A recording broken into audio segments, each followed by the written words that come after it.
Hello everybody, welcome to the Coaching Conversation. I'm Graham Wiley and I've been coaching business leaders for the last 2 decades. In this series we're going to explore some of the things I've seen and learned in that 2 decades and hopefully help you see how you can become more focused, more effective and hopefully happier in your life. So it's now time to sit back, relax and enjoy the Coaching Conversation.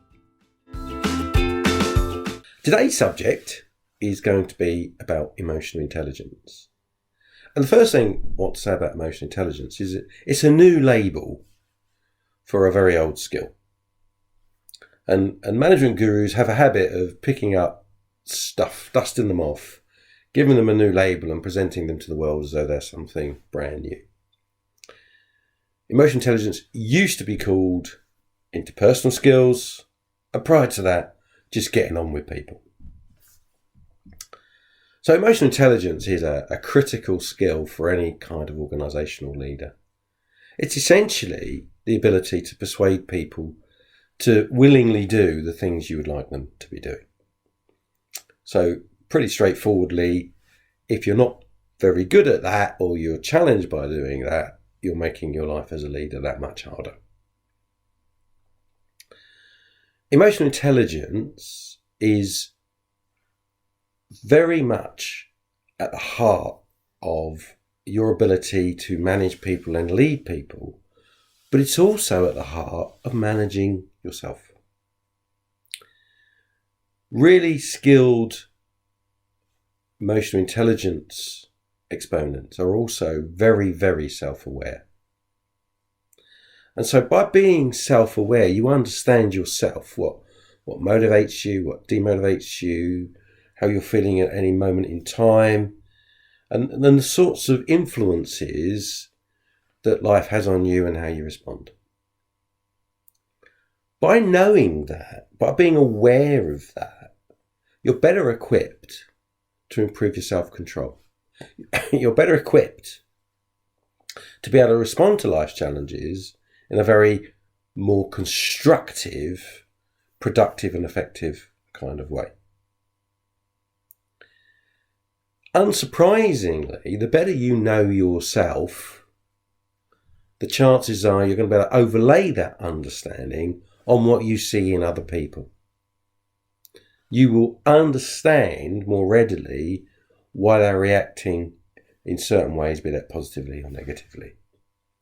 And you'll learn the skills, you'll adapt your own behaviours to get the kind of results that you're looking for from people. Emotional intelligence is not a party trick, and it's not insincere. It's not a load of nonsense to try and persuade people to do something that they wouldn't otherwise do, and in some way to their detriment. This is simply about getting people on side in a genuine, in a real way that gives them satisfaction from what they're doing and wanting to work with you as their partner in that situation. And obviously emotional intelligence can be on a one-to-one basis, or it can be between you and a bunch of people. It's not whitewashing, it's not sheep dipping people and saying everybody is like this and everybody is like that and people will respond in this kind of way. That is not emotional intelligence. That's very nearly delusion. The truth is, individuals respond and individuals have wants, needs, hopes, aspirations, and it's your job to present what you'd like from them in such a way that suits them as best you can.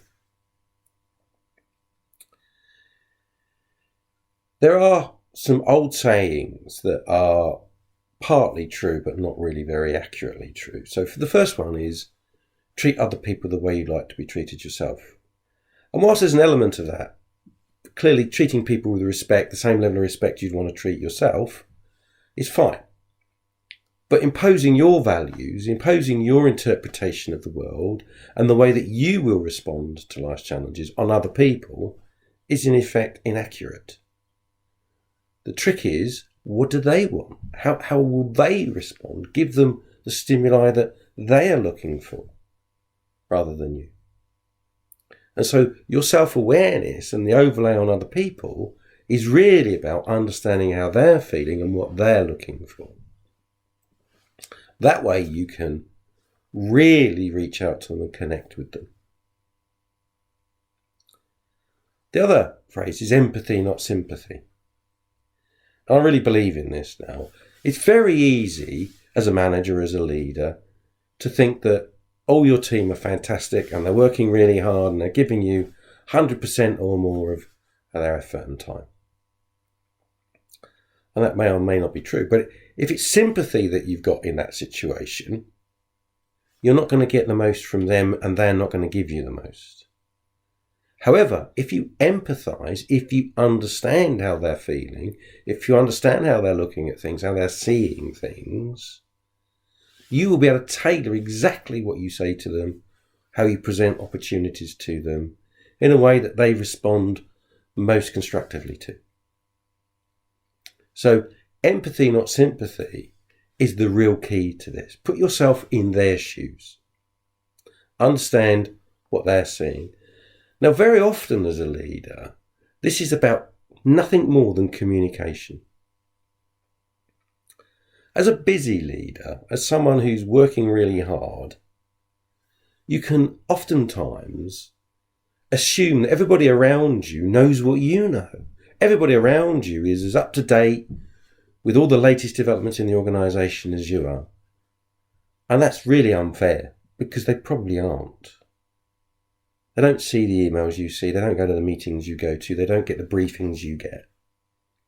And so in order for people to understand what you're looking for, you may need to backtrack, go back to brass tacks, explain to them the reason why you're looking for help in a certain way, or why you're looking for them to understand something in a bit more detail. Give them the background, give them the time. Because that way, they'll be on the same level, the same perspective that you are, more likely. The other thing about emotional intelligence is that you really do need to understand that their emotions and your emotions are linked. The way you behave will directly impact them. So if you run around like a chicken with his head cut off, if you run around in a very stressed, very hyper kind of frame of mind, that's going to infect their thinking. They're going to assume everything's a bit difficult, everything's a bit stressful, everything's going wrong. If you project an air of calm, if you project an air of everything's in hand, we just need to knuckle down and do these things, that's a different frame of mind. So your behaviour is infectious.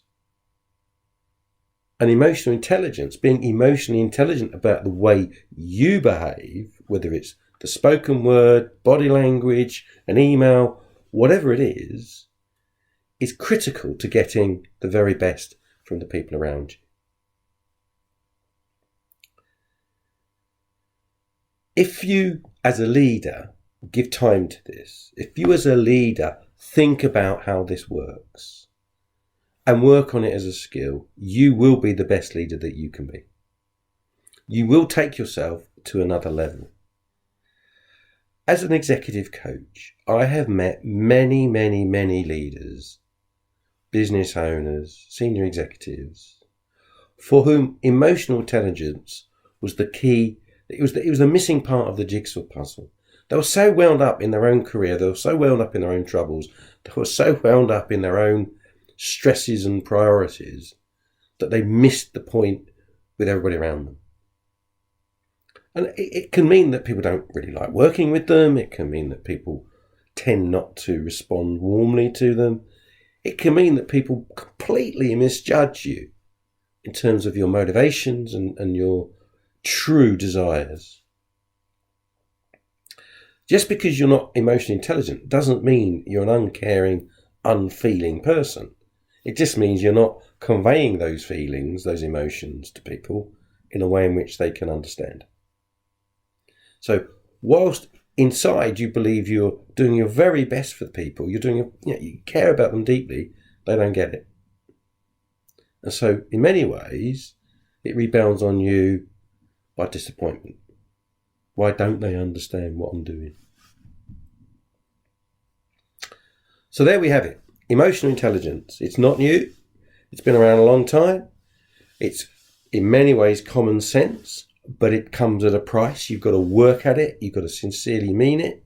And you've got to become a professional manager of people by understanding and empathizing with them when you're communicating with them, when you're trying to help them deliver what you want done. There we are. Emotional intelligence. See you again soon. Bye. So, there you have it, the latest edition of the Coaching Conversation. Hope you found it interesting, hope you found it useful. You can find out more about our coaching programs at theexecutivemindset.co.uk. If you want to reach out, you can send me an email at theexecutivemindset@sagegreen.com. You can book a free 30-minute session at theexecutivemindset.co.uk, which will give you a really good feel for how coaching could help you. And if you've really enjoyed the session, do please rate us, do please give us a review. And nothing more for me to say other than see you next time.